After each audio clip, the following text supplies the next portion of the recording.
සවිය බෝසත් ගුණැති මිනිසත් සමාජයකට තෙරුවන් සරණයි. සුපින්බර උදෑසනක්. ගම්මැද්ද දම්සවිය සඳහන් සාකච්ඡාව අද දවසේ අපි ඊටමත් සුවිශේෂී සාකච්ඡාවක් විදිහටයි ඔබට තිළින කරන්න බලාපොරොත්තු වෙන්නේ. මේ වෙසක් සමය වෙනදා වෙසක් වගේ නෙමෙයි මේ පාර වෙසක්. ඔබ වෙනදා විහාරස්ථාන වලට ගිහිල්ලා විවිධ පින් කටයුතු වල නිරත වෙනවා. හැබැයි මේ කොරෝනා වසංගතයත් එක්ක අපට ගිය වතාවේ වගේම මේ වතාවෙත් නිවසට වෙලා ප්‍රතිපත්ති පූජාවට මුල් තැනක් ලබා දෙමින් කටයුතු සිද්ධ කරන්නට වෙලා තිබෙනවා. එක අතකින් මේ ප්‍රතිපත්ති පූජාව කෙරෙහි වැඩි අවධානයකට අපට යොමු වීමටම ඉඩ ප්‍රස්තාව ලැබීම අතිශය වටිනවා. මොකද ආමිසයට වඩා ප්‍රතිපත්තිය බුදුන් වහන්සේ තමන්ගේ ශ්‍රාවකයින්ට වඩාත් වැදගත්ය කියලා දේශනා කරලා තිබෙන නිසා. එවැනි වටපිටාවක එවැනි පසුබිමක අද දවසේ ගම්මැද දම්සභි සඳහන් සාකච්ඡාවෙන් ඔබව හමුවන්නේ. අද මේ සාකච්ඡාව මුලින්ම විශේෂයි කියලා කිව්වේ මේ සාකච්ඡාව අද සිදු කරන්නේ අපේ රටේ මේ මොහොතේ වැඩවෙසෙන භික්ෂුන් වහන්සේලා සමග නෙවෙයි. විදේශගතව ධර්මදූත සේවයේ නිරත වන භික්ෂුන් වහන්සේලා කිහිප නමක් සමග තමයි අද දවසේ දහම් සාකච්ඡාව සිදු කරන්නේ. යුරෝපා භික්ෂු සංගමයේ නියෝජනය කරමින් ස්විට්සර්ලන්තයේ ජිනීවා ජාත්‍යන්තර බෞද්ධ පදනමේ සභාපති පූජ්‍ය හාල්යායේ විමරත්න ගෞරවනීය ස්වාමීන් වහන්සේ, වගේම ඩෙමාකේ කෝපන්හේගන් බෞද්ධ විහාරාධිපති පූජ්‍ය මාර්තුගොඩ උපරතන අපේ ගෞරවනීය ස්වාමීන් වහන්සේට, වගේම නෝර්වේ ඔස්ලෝ බෞද්ධ විහාරවාසී පූජ්‍ය උනපාන පේමානන්ද අපේ ගෞරවනීය ස්වාමීන් වහන්සේට, වගේම ප්‍රංශයේ ප්‍රධාන සංඝනායක පූජ්‍ය මුරුංගස්යායේ ඥානිසර අපේ ගෞරවනීය නායක ස්වාමීන් වහන්සේට වහන්සේලා ඊටමත් ගෞරවයෙන් යුතුව පාදාභිවන්දනයෙන් අද දවසේ ගම්මැද්ද දම්සභිය සඳහන් සාකච්ඡාවට පිළිගනු ලබනවා. අපි දහම් සාකච්ඡාව ආරම්භ කරන්නට ප්‍රථමයෙන් විශේෂයෙන්ම මේ සාකච්ඡාව මේ විදිහට සිදු කරනවායි කියන කාරණාව අපි අපේ නිවුස් ෆස්ට් ආයතනයේ විශේෂයෙන්ම ගම්මැද්ද දම්සභි සඳහන් සාකච්ඡාවට නිතරම මඟ පෙන්වීම ලබා දෙන, අපිව මේ සාකච්ඡා සිදු කරන්නට මේ ආකාරයෙන් සිදු කරන්නට අවශ්‍ය වටපිටාව සකසා දෙන්නට මූලිකත්වය ලබා දුන් සීමා සහිත කැපිටල් මහරජා සංවිධානයේ සමූහ අධ්‍යක්ෂ ශිවාන් ඩැනියල් මහතා මේ මොහොතේ අපි සම්බන්ධ කරගන්නවා. එතුමාගේ අදහස් දැනගන්නට. එතුමාට අවැසි බව කිව්වා මේ සාකච්ඡාව ආරම්භයේදී මේ විශේෂ වැඩසටහන පිළිබඳව එතුමාගේ අදහසක් එකතු කරන්නට. අපි සූදානම් මේ මොහොතේ එතුමාව සම්බන්ධ කරගන්නට. බොහොමත්ම ස්තුතියි. මම හිතන්නේ විශේෂයෙන්ම අපේ රට වසර දහස් ගණනක් රැකපු තේරවාද බුදුදහමට අද ඉතාමත්ම භයානක තර්ජන රසක් එල්ල වෙනවයි කියලා අපිට තේරෙනවා, අපිට පේනවා. ඉතින් එවැනි අවස්ථාවක ගම්මැද්ද දම්සවිය සමග එක් වෙලා තේරවාදී බුදුදහම සහ ධර්මයේ සත්‍යය අපේ රටේ වැසියන්ට පමණක් නෙමෙයි ලෝකවාසීන්ට පැහැදිලි කර දීමට මේ ගන්න උත්සාහයට සහභාගී වීම පිළිබඳව යුරෝපයේ භික්ෂු සංගමයේ සංවිධානයේ එම භික්ෂූන් වහන්සේලාට පළමුවෙන්ම අපේ හෘදයාංගම කෘතඥතාවය පළ කළ යුතුමයි. විශේෂයෙන්ම මේ වෙසක් පොහෝ දිනය, මේ කාලය අපිට අභියෝගාත්මක කාලයක්, ප්‍රශ්නකාරී කාලයක්. ඒ වුණාට ධර්මයේ සත්‍ය සහ ධර්මය හරහා බුදුරජාණන් වහන්සේගේ ඒ ශුද්ධ ජීවිතය හරහා අපිට ඉගෙන ගන්න පුළුවන් පාඩම් බොහොමයි. ඒ හරහා මෙවැනි අභියෝගාත්මක කාලයකට මුහුණ දීලා අනාගතය සුරක්ෂිත කිරීමට අවස්ථාවක් ලැබෙනවායි කියා අපි විශ්වාස කරනවා. බොහොම ස්තුතියි. බෙහෙවින් ස්තුතියි ඔබතුමාට. ගම්මැද දම්සභය අද සඳහම් සාකච්ඡාවේ අපි මාතෘකා කරගත්තේ ලොවට සුවගෙනෙන සම්බුදු උපත. අපි වෙසක් සමයේ ඉන්නේ. නිසා බුදුන් වහන්සේගේ උත්පත්තිය කොහොමද සමස්ත ලෝකයක් සුවපත් කරන්නට හේතු වුණේ? මේ මොහොතේත් උන්වහන්සේගේ උතුම් නිර්මල ශ්‍රී සද්ධර්මය පුද්ගල ජීවිත සමස්ත ලෝක සත්වයාගේ ජීවිත සුවපත් කරන්නේ කොහොමද සහ බුදුදහමේ වත්මන් තත්වය සහ පුද්ගල ජීවිතයට බුද්ධාම කොතරම් දුරකට බලපාලා තිබෙනවද කියන මේ කරුණු කාරණා මේ මාතෘකාව ඔස්සේ කතා කරන්න බලාපොරොත්තු වෙනවා. ස්විට්සර්ලන්තයේ ජිනීවා ජාත්‍යන්තර බෞද්ධ පදනමේ සභාපති පූජ්‍ය හාල්යාලේ බිමල්රතන හාමුදුරුවන් සමග පළමුව දහම් සාකච්ඡාවට යමු වන්නට අපේ හාමුදුරුවනේ බුදුන් වහන්සේ නමක් ලෝකේ පහළ වීම අතිශය දුර්ලභයි. බුදුන් වහන්සේ නමක් ලෝකේ පහළ වෙද්දී උන්වහන්සේ ලොව පහළ වීමට පෙර බොහෝ පෙර නිමිති බලනවා. බුදුන් වහන්සේ නමක් ලෝකයට පහළවන්නේ මොන වාගේ පසුබිමක් තුලද? බුදුන් වහන්සේ නමක් ලොවකට පහළවීම කොයිතරම් විදිහකටද අපට වැදගත් වන්නේ කියන කාරණාව අපි එතනින්ම මේ සාකච්ඡාවට ප්‍රවේශයක් ලබා ගමු අපේ හඳුරන්නේ. අම්මා සම්බුදු සරණයි පින්වත් අපේ කරුතර මහා සංඝරත්නයන් අවසරයි. අද උතුම් වෙසක් පුන් පොහෝ දිනේ නිමිත්තෙන් සිදු කරන සම්බුද්ධ ජීවිතයේ උත්තරීතර බව මූල් කොටගෙන කරන සාකච්ඡාව විශේෂයෙන් මෙහිදී සිහිපත් කළ යුතු වෙනවා. යුරෝපා භික්ෂු සංවිධානය ඕස්ට්‍රියාව, ඉතාලිය, ජර්මනිය, ප්‍රංශය, ස්විට්සර්ලන්තය, ඩෙන්මාර්කය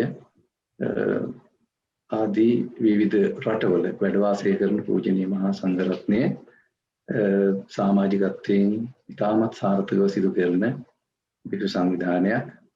ඒ පිළිබඳව විශේෂයෙන් සිහිපත් කරනවා. ඒ මුල් කොටගෙන අද සිරස මාධ්‍ය ආයතනය මගින් සංවිධානය කරන වෙසක් දින ධර්ම සාකච්ඡාව. ඔබතුමාගේ මේ ප්‍රශ්නය පිළිබඳව විමසා බලනකොට විවෘතව පොතපත ආශ්‍රිතව දැනගත් කරුණු වලින් බැහැරව තවදුරටත් මේ ගැන විමර්ශනශීලීව බැලීමේ වැදගත්කමයි තියෙන්නේ. අපි හැමදෙනාට මතක කතන්දරයක් තමයි නැවක ගමන්ගත් පිරිසක් මුහුදුබත් වීමේදී නැවේ හිටපු පුතාට මතක් වෙනවා තමන්ගේ අම්මා කර තියාගෙන දින ගණනාවක් සමුද්‍ර තරණය කරලා ගොඩබිමකට එනවා. මව ගොඩබිමින් තැබුවාම අම්මා පුතාට ආශිර්වාද කරනවා මගේ පුතා බුදු වේවා කියලා. උතුම්ම දෙයක් සිද්ධ කළ තරුණයෙකුගේ හිතේ ස්වභාවය තේරුම් ගන්න පුළුවන් මොන තරම් වටිනා දෙයක්ද. අම්මා කරන ආශිර්වාදයේ හරියට වියලිය ගිය රෙදි කෑල්ලකට වතුර අල්ලන්නේ කොහොමද ඒ වගේ මේ හිතට තදින්ම කාවැදුණා. මේ පුතා කළ උතුම් ක්‍රියාව මවගෙන් ආශිර්වාදයක් ලබන්නට පාදක වෙච්ච කාරණාව අම්මගෙන් ලැබිච්ච වචන ටික මගේ පුතා බුදු වේවා කියලා කියපු වචන ටික තමයි දරුවාගේ හිතට ශක්තියක් වුණේ කල්ප ගානකට පස්සේ බුදුවරයෙක් වෙන්නට. ඒ නිසා අපි ජීවත් වෙන සමාජ පසුබිම විශේෂයෙන් වැදගත් වෙනවා. පෞල් සංස්ථාව තුළ මව්වරු පියවරු කොහොමද දරුවන්ට සේත් පතන්නේ, දූ දරුවෝ කොහොමද හැදෙන්නේ, මව්පියන්ගේ මේ උත්තරීතර පරමාදර්ශී ආශිර්වාදයන් තුළ බෞද්ධ සමාජ සංවිධානය කියන්නේ බෝධිසත්වරු වාගේ අම්මලා තාත්තලා. ඒ වගේම බෝධිසත්වයන් නිර්මාණය කරන සමාජ පසුබිමක් තමයි බෞද්ධ සමාජයේ බෞද්ධ ගෘහ ජීවිතය ආශ්‍රිතව තියෙන්නේ. එතකොට ලෝතර සම්මා සම්බුදුරජාණන් වහන්සේගේ ජීවිතයේ බුදුවරයෙක් නිර්මාණය කිරීමේ මූල බීජය මේ කතා පුවතත් එක්ක බැඳලා තියෙනවා. නැවේ ඉන්දට තව 100 ගානක් ඒ කවුරුවත් ගැන කතාවක් නැහැ. මේ කාලාන්තරේම කතා කරනවා ඒ හිටපු පුතා පිළිබඳව. පස්සේ බුදුවරයෙක් බවට පත් වෙච්ච මේ පුතා අද අවුරුදු 2600ක් ගිහිල්ලා ඒ කියපු කරුණු පරමාදර්ශී වාක්‍ය විදිහට ගන්නවා. ඒ වගේ මේ චරිතේ පරමාදර්ශී චරිතයක් විදිහට ගන්නවා. ඉන්දියාවේ ජීවත් උණු කෙනෙක් විදිහට නෙමෙයි. මිනිස් සමාජය තුළ නිර්මාණය වෙච්ච පරමාදර්ශී චරිතයක් සහ ශ්‍රේෂ්ඨ දර්ශනයක් විදිහට. විද්‍යාව හා තාක්ෂණයත් එක්ක දියුණු වෙච්ච ලෝකේ විවිධ මෙවලම් මගින් ලෝකේ පාලනය කරන්න බැරතරන සමාජයේ බුදුහාමුදුරන්ගේ දහමෙන් කියලා දුන්නේ හිත හදාගත්තොත් සැනසීම තියෙනවා කියලා. මෙන්න මේ කාරණාව තමයි විශේෂයෙන් අපිට වැදගත් වෙන්නේ බුදුවරයෙක් නිර්මාණය කරන්න පසුබිම් වුණු කාරණා. ඊළඟට අර හිතට කාවැදුණු සිතුවිලි පරම්පරාව අපිට පේනවා ඒක ප්‍රසාරණය වෙමින් සංවර්ධනය වෙමින් ජාතක කතා ආශ්‍රිතය කියන කතන්දර ටික. ඊළඟට විශේෂම දේ තමයි සැපේ පිළිබඳව. ලෞකික ජීවිතයක මූලික අරමුණු තමයි පංචකාම සම්පත් මුල් කොටගත් වැඩපිළිවෙල. ආත්මාර්ථය තමයි එතන තියෙන්නේ. බෝසත්චර්යාවක පරාර්ථය තියෙන්නේ. බෝධිසත්වයෙක් හැමතිස්සෙම කල්පනා කරන්නේ අනිකාගේ දුක දැකලා දුකට පිහිට වෙලා දුකින් මුදවාගන්නේ කොහොමද කියලා. ලෞකික සමාජගත ජීවිතයේ පුද්ගලයන් කල්පනා කරන්නේ කාම්භෝගී ජීවිතේ මම කොහොමද පංචකාම සම්පත්තියෙන් ආර්ථික පුද්ගලයෙක් වෙන්නේ කියලා. දුක නිර්මාණය වීම පසුබිම ලෞකික සමාජ ක්‍රමයේ තුල ගොඩනැගෙනවා. ලෝකෝත්තර ජීවන රටාවකදී නිරන්තරයෙන්ම පුද්ගලයා නිරාමිෂ සුවයකට, මොකද සැපේ පිළිබඳව ගත්තාම සාමිෂ සැපේ සහ නිරාමිෂ සැපේ කියලා. සාමිෂ සැපය එහෙමත් නැත්නම් කාම්භෝගී පංචකාම සම්පත් මුල කොටගත් සැපය තමයි මිනිස්සුන්ට හුරු පුරුදු. සත්‍යයට හුරු පුරුදු ඒක තමයි. ඒ මගින් තමයි හිත පිනවන්න මහන්සි ගන්නෙ.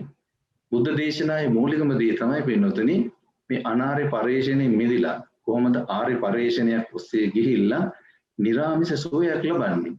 තමා තුළ තියෙන උත්තරීතර පරමාදර්ශී ගුණයන් ඉස්මතු කරගෙන මෙත්තා කරුණා මුදිතා උපේක්ෂා ආදී ගුණයන්, ඒ වගේම සීලයේ සමාධියේ ප්‍රඥාව ආදී ගුණයන් දියුණු කරගෙන තමන් තුළ කොහොමද මේ බෝසත්චර්යාව නිර්මාණය කරගන්නේ. ලෝකේ බුදුරු පහළ වුණා කියලා මට වැඩක් නැහැ. ඒ බෝසත්චර්යාව මගේ චරිතය තුළ නැත්තම් මා පුද්ගලයෙක් විදිහට සංවර්ධනය වෙන්නට. ඒ විදිහට බුදුහාමුදුරන්ගේ දර්ශනය තුළින් පෙන්වුම් කළේ ලෝකයට අලුත් මාවතක් විවර කර දීමක්. ලෝකේ හැමදාම මිනිස්සු හැසිරුණේ එකම විදිහකට, චින්තනයේ තිබි තවත් එකම විදිහකට. නමුත් මේ විකල්ප මාර්ගයක් විදිහට බුදුහාමුදුරෝ දේශනා කළ මේ ධර්ම මාර්ගය තුළින් විවර කර දෙන මාර්ගය පරාර්ථකාමී චේතනාවෙන් ලෝකයට සුවයක් ලබා දෙන්න තමනු සැනසීමට පත් වෙලා. ඉතින් මේක තමයි අපිට මවගිල්ල ගුණ ආශිර්වාදයේ තුල බුද්ධ චරිතය නිර්මාණය වුණා. ඒ ජාතක කතා ආශ්‍රිතව පෙන්වුම් කරන හැම දෙයක් හරහාම පෙන්වුම් කරන්නේ ලැබූ හැම ජීවිතයකම අනුන් වෙනුවෙන් යමක් සිද්ධ කළ අනුන්ගේ යහපත වෙනුවෙන්. වර්තමාන ලෝකෙදී අපිට යම් ආකාරයකින් පේනවා අනාර්ය පරිශ්‍රණ තුල ගොදුරු වෙච්ච මිනිස්සු අනුන්ට සැපයක් ලබන්නට තියෙන දේ මේ අරන් සතුටු වෙන්න නගන සමාජයක ජීවත් වෙන්නේ. අනිකාට ලාභයක් සත්කාරයක් ලබා දීලා සැනසීමක් සුවයක් ලබා දෙන්න තියෙන අවස්ථාවක් නැති කරලා මිනිස්සු අන්තයකට ගිහිල්ලා මේකෙන් තමයි සැපයක් තියෙන්නේ කියලා වැරදි මිත්‍යා දෘෂ්ටියක් හදාගෙන වැඩ පිළිවෙල. ඒ නිසා ධර්මයෙන් පෙන්වුම් කරන දේ හැම දෙයකම වැදගත් වෙන සිහිය. අපිට පේනවා මේ නැවේ මුහුදුපත් වෙච්ච නැවේ තරුණයන් තුල තිබ්බ මූලික ගුණාංග දෙකක්. එකක් තමයි සතිය, අනික තමයි වීරිය. සත්‍තිස් බෝධිපාක්ෂික ධර්මවල වැඩිපුරම කතා කරන ගුණාංග.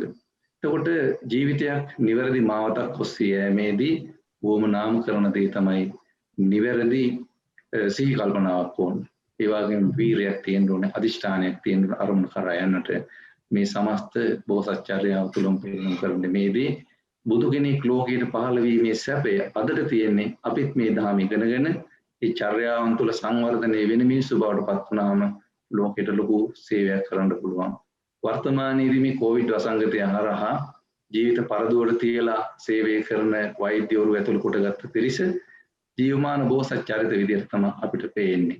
ඒ විදිහට ලෝකය හඳුනගත්තාම දුර්වල චරිත වෙනුවට ප්‍රබල චරිත ඉස්මතු කරලා මං හිතන්නේ මාධ්‍ය ආයතන වලුත් පෙන්වුම් කරන්න ඕනේ මේ වගේ දර්ශනයන්. මේ වගේ වටිනා මිනිස්සු මොකද හැමතිස්සෙම අපිට දකින්න අහන්න ලැබෙන්නේ දුර්වලදී කාම්භෝගී පැත්තට නැඹුරු කරවල මිනිස්සු මානසික රෝගීන් බවට පත් කරන වැඩපිළිවෙලක් සමාජය තුළ බොහෝ විට මාධ්‍ය ආයතන හරහා සිද්ධ වෙනවා. මම හිතන්නේ මේ වගේ දේ හරහා කොහොමද ආදර්ශයක් ලබා දෙනවා, කොහොමද මිනිස්සු තමන්ගේ ගුණයන් දියුණු කරගෙන උතුම් මිනිස්සු බවට පත් වෙන්නේ කියලා. ඒ නිසා මම විශේෂයෙන්ම සිහිපත් කරන්නේ මේ ආර්ය පරිශ්‍රණය තුල ලැබිය හැකි සුවය පිළිබඳව බුදුහාමුදුරෝ දේශනා කළා. ඒ ගමන් මඟ අනුගමනය කිරීමෙන් ලෝකයට සාහනයක් සැනසීමක් ලැබීම ස්ථිර වශයෙන්ම සිදුවෙන දෙයක්. ඒ හැම දිනාටම යහපතක් සැනසීමක් වේවා, සියලු දුක් දුරු වේවා කියලා ප්‍රාර්ථනා කරනවා. අපි විශේෂයෙන්ම සඳහන් කළ යුතු වෙනවා මේ සදහම් සාකච්ඡාව අපි යුරෝපා භික්ෂු සංගමයේ නියෝජනය කරන ගෞරවනීය සම්පදෙන් වහන්සේලා සමගයි සිදු කරනු ලබන්නේ. ඉතින් අපේ ප්‍රේක්ෂක හිතවතුන්ට අලුත් අත්දැකීමක් මේ දහම් සාකච්ඡා වෙනදා අපි ලංකාවේ ඈත දුෂ්කර විහාරස්ථාන වලට ගිහිල්ලා භික්ෂුන් වහන්සේ නමක් සමග තමයි මේ සාකච්ඡාව සිදු කරන්නේ. ඉතින් අපි මේ කොරෝනා වසංගතය හමුවේ ගෞරවනීය සම්පදයන් වහන්සේලා සමග මේ විදිහට ඔබට සාකච්ඡාව තිලන කරනවා. අපි සාකච්ඡාව සඳහා ඊළඟට ගෞරවයෙන් යුතුව ආරාධනා කරනු ලබන්නේ ඩෙමාකේ කෝපන්හේගන් බෞද්ධ විහාරස්ථානයේ විහාරාධිපති පූජ්‍ය මාරුතුගොඩ උපරතන අපේ ගෞරවනීය සම්පදයන් වහන්සේට අපි හාමුදුරනේ සාකච්ඡාවේ ඊළඟ අධ්‍යයනයේදී සුඛා සද්ධම්ම දේශනා මේ බුදුන් වහන්සේගේ දේශනය සැපතක්ය කියන කාරණාව විශේෂයෙන්ම සත්වයා සෝපත් කිරීම කියන කාරණාව පැහැදිලි කරගන්නට අවසරයි. මේ දහම් දේශනාවන්හි අපි නිතරම කතා බහ කරන කාරණාවක් බුදුන් වහන්සේගේ ධර්මය ලෝක සත්වයාගේ හිතසුව පිණිස සත්වයා සසර දුකින් එතර කිරීම පිණිස දේශනා කරන ලද්දක්ය කියන කාරණාව අපි නිතරම අහනම මේ කාරණාව අපි පළමුවෙන්ම ප්‍රවේශයක් විදිහට වහන්සේට ලැබෙන මේ කාල සීමාව තුළ අපි පැහැදිලි කර ගැනීමක් කරගමු. හැම දිනකටම තෙරුවන් සරණයි. අද මේ වටිනා සාකච්ඡා මණ්ඩපයට වැඩම වදාළ පූජනීය මහා සංඝරත්නයන් අවසරයි. අපේ හිතවත් මහත්වරුනි, සුඛා සද්ධම්ම දේශනා මේක බොහොම පුළුල් මාතෘකාවක් විනාඩි 5ක් වගේ හිතන්නක දිවර කරන්න අමාරුයි. බුදුරජාණන් වහන්සේගේ ධර්මය උන්වහන්සේ දේශනා කළේ සබ්බේ සත්තා සියලු සත්වයන් සූපත් කරන්න. ඒකෙනුත් නිබ්බානම් පරමං සුඛං මූලික අරමුණ නිබ්බානම් පරමං සුඛං බුදුහාමුදුරෝ දේශනාවෙන් ඉලක්ක කරගත්තේ සත්‍යයා සසර දුකින් එතර කරන්න. ඒ තරම් මේ සංසාරය බොහොම භයානකයි. අපි මේ කොච්චර සුවයි සැපයි කිව්වත් මේ සසර ගමන හරිම බිහිසුණු. අපිට හොඳටම පේනවා කොරෝනා වෛරසය තුළ මිනිස්සයා සත්‍යයට මොනවද වෙන්නේ? මොකද්ද අපි හම් කරගත්තේ? මොකද්ද අපි මුදල් කියලා හම් කරගත්තේ? මොනවද අපි ගෙවල් කියලා ගොඩනගාගත්තේ? මොනවද අපි ගත යානවන මොනවද අපි මේ සල්ලි කියන්නේ මොකද්ද? ඒ සියල්ලම මේ සත්‍යතාවයේ ඉදිරියේදී දුර්වල වෙනවා. ඉතින් ඕක තමයි බුදුහාමුදුරෝ දේශනා කළේ කෙටියෙන්ම අනිත්‍යයි, දුක්ඛයි, අනාත්මයි. ඉතින් මෙතෙන්දී මම මාතෘකා කරගන්නේ විශේෂයෙන් බුදුහාමුදුරන්ගේ ධර්මය අපි හැමදෙනාම සෝපත් කරන ධර්මයක්. එතෙන්දී අපි වරදවා හිතා ගන්න එපා මේ මෙලෝ බුදුහාමුදුරෝ මේ නිවන් දකින්න විතරයි මේ ධර්මයේ දේශනා කළේ. එහෙම නැහැ. මෙලොව ජීවත් වෙන පෘථග්ජන ගිහියන්ටත් සපවත් ජීවිතයක් ගත කරන්නේ කොහොමද කියලා බුදුහාමුදුරෝ නොඑක් සූත්‍රවල දේශනා කළා. ඒ වගේම ප්‍රධාන ඉලක්කය නිබ්බානම් පරමං සුඛං. නිර්වාණයට යෑම සඳහා බුදුහාමුදුරෝ පැහැදිලිවම ධර්මයේ දේශනා කළා. ඉතින් මේ බෞද්ධ දර්ශනයේ තියෙන බුදුහාමුදුරගේ ඉගැන්වීම් තියෙන සුවපත් භාවය මේ තුලින් අපි ලබන ආධ්‍යාත්මික සුවය මං හිතන්නේ ඒක එහෙම කීවොත් වැරදි වෙන්නේ නැතිනේ. බුද්ධාගම බුදුහාමුදුර තුන්වරක් වැඩි ලංකාව ඒ වගේම අපේ ජීවමාන දළදා වහන්සේ වැඩි හිටින ලංකාවේ මේ මිනිස්සුත් ඒක අවබෝධ කරගෙන තියෙන්නේ. ඒ වුණාට මේ යුරෝපයේ මිනිස්සු බුදුහාමුදුර දේශනා කරපු මේ අනිත්‍ය කෙනෙක් තේරුම් අරගෙන තියෙනවා කියන එකයි මගේ විශ්වාසය. මං හිතනවා එහෙම. මොකද අත්දැකීම් තියෙන අපි යුරෝපයේ දැන් ඉන්නේ මේන් හාමුදුර හුඟක් ඉන්නේ යුරෝපේ. අද මේ යුරෝපයේ මිනිස්සු විශේෂයෙන් මේ බුදු පූජා නෙවෙයි. අද මේ මිනිස්සුන්ට ඕනේ ආධ්‍යාත්මික සුවය. මේ මිනිස්සු දැන් හැටි වැටිලා ඉන්නේ. හම්බු කරලා මේ ලෝකේ හැමද මේ මිනිස්සු දැන් ආයේ කරන්න දැන් මේ කොරෝනා වුණත් මේ මිනිස්සුන්ට එච්චර ඒක ලොකු ගැටලුවක් නෙවෙයි. ඕනේ හැටි මේ කට්ටියට පහසුකම් තියෙනවා. දැන් මේ ඩෙන්මාර්ක් වල මට මං ඊයේ මං දැක්කම ඩෙන්මාර්ක් වල එක දවසකට මිලියන 50ක් වියදම් කරනවා මේ ටෙස්ට් එකට විතරක්. එක දවසකට මිලියන 50 අතර ගාන. සංවර්ධනය නවත්තන්නේ නැහැ. ඒ අතරේ මේ මිනිස්සු දැන් බුදුදහමේ තියෙන පරම සත්‍යය විශේෂයෙන් විදර්ශනා භාවනාව. විශේෂයෙන් මෙඩිටේෂන් ක්‍රමයේ පිළිබඳව මහා පුදුම උද්‍යෝගයක් මේ මිනිස්සු තුළ තියෙන්නේ. ඉතින් ඒ නිසා මම කල්පනා කළේ ඒ නිසා බලන්න අද යුරෝපයේ හැම රටකම බොහෝ රටවල් වල අද පන්සල් දෙක තුන බොහොම හොඳින් බුදුදහමට යොමු වෙනවා. අප්‍රිකාව බලන්න. ටැන්සානියාව මුල් කරගෙන ටැන්සානියාව මුල් කරගෙන උගන්ඩා භයානක පාලකවිත රටවල් උගන්ඩා ජනතාව අද බුදුදහමේ සිවන සොයාගෙන එනවා. බුදුහාමුදුරන්ගේ ධර්මයේ තියෙන සුවය හොයාගෙන එනවා. මෙත්තා කරුණා මුදිතා උපේක්ෂායි කියන බුදුහාමුදුර දේශනා කරපු ඒ සතර බ්‍රහ්ම විහරණය අද හොයාගෙන මිනිස්සු වෙනවා. ඊළඟට ඇමරිකාවේ එංගලන්තේ අමරාවති කියලා මධ්‍යස්ථානයක්ම තියෙනවා. සුදු හාමුදුරුවෝ එකේ ඉන්නේ. ඒ සුදු හාමුදුරුවෝ ඇයි මේ අපි වගේ මේ සාමාන්‍ය විනාඩි 5න් 10න් කකුලට දෙනවා කියලා භාවනා කරලා නැගිටින්නේ නැහැ මේ මිනිස්සු. පැයක් ඉන්නවනම් පැය දෙකක් ඉන්නවනම් පැය දෙකම ඉන්නවා. ඒ තරම් හොඳ ආදරයක් බුද්ධ ආගම කෙරෙහි බුදුදහමේ බෞද්ධ දර්ශනය කෙරෙහි මේ මිනිස්සුන්ට තියෙනවා. ඉතින් ඒ නිසා තමයි ඒ බුදුහාමුදුරුවෝ දේශනා කරපු සූත්‍ර හොඟක් තියෙනවා. මේ සූත්‍ර කොහොම ගත්තත් මෙතෙන්දී අපිට පැටලෙනවා. එනම සූත්‍ර එක සූත්‍රයක්.